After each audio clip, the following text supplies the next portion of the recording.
तरह से आतंकी हमले बढ़े हैं और सेना भी मुंहतोड़ जवाब दे रही है। हमारे साथ न्यूज रूम से राजीव शर्मा मौजूद है, आरिस बिलाल हमारे साथ जम्मू कश्मीर से जुड़ रहे हैं और संजय शर्मा विजय चौक पर मौजूद है। सबसे पहले आरिस, आपके पास आऊंगी। जिस तरह से शोपिया में ऑपरेशन चल रहा है और जिस तरह से उसको मारा गया था अबू दुजाना को, कहीं ना कहीं आर्मी पूरे एक्शन में दिख रही है। आप हमें अपडेट बताइए कि इस समय ऑपरेशन किस हालात में है, क्या अभी भी जारी है ऑपरेशन शोपिया में?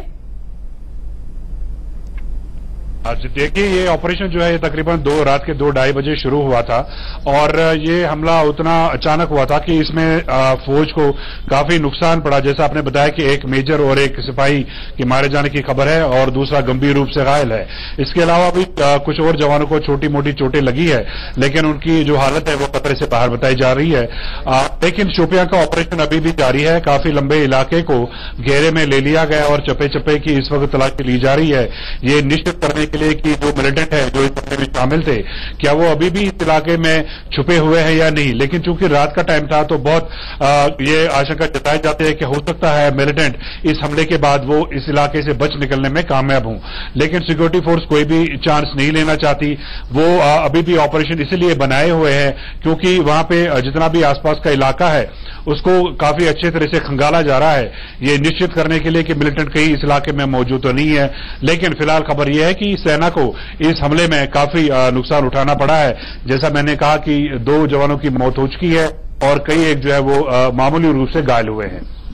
आरिस, आप हमारे साथ बने रहिए। संजय, आप दिल्ली में मौजूद हैं और जिस तरह से सरकार की उच्च स्तरीय बैठक में डिसाइड किया गया ऑपरेशन क्लीन को लेकर और सरकार कहीं ना कहीं सफल होती भी नजर आ रही है, आगे की क्या रणनीति हो सकती है अब?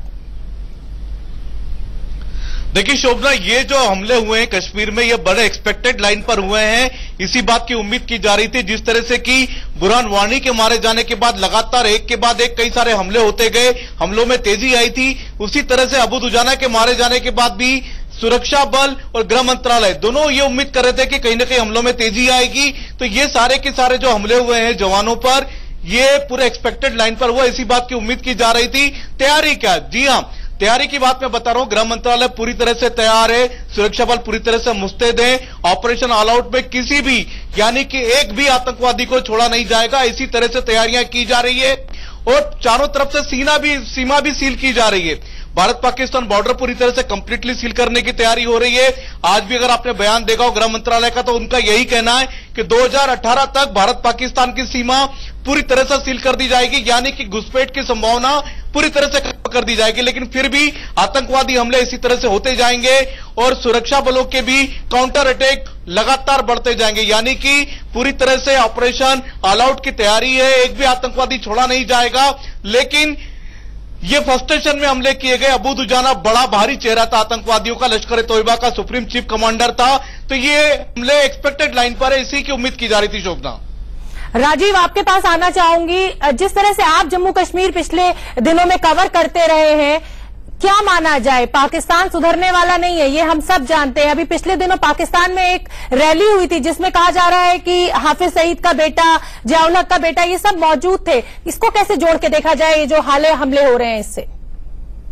ऑपरेशन क्लीन चल रहा है जम्मू एंड कश्मीर में, लेकिन पाकिस्तान इसको लगातार समर्थन दे रहा है। नॉन स्टेट एक्टर्स कहता है ऐसे लोगों को, लेकिन अभी कुछ दिन पहले ही लाहौर में रैली हुई है और उसमें करीब 10-20 हजार के करीब लोग शामिल हुए। खास बात यह कि हाफिज सईद जो इस वक्त नजरबंदी झेल रहा है, उसके बेटे ने यह रैली करवाई थी।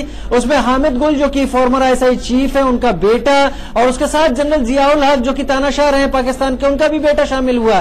तो कहीं बहुत एक खुला खेल है पाकिस्तान की तरफ से कि वो इस तरह की कार्रवाइयों को समर्थन देता रहेगा। लिहाजा ऑपरेशन क्लीन तो चलता रहेगा, लेकिन भारतीय सिक्योरिटी फोर्सेस के लिए लगातार ऐसी चुनौतियां पेश आती रहेंगी। बिल्कुल।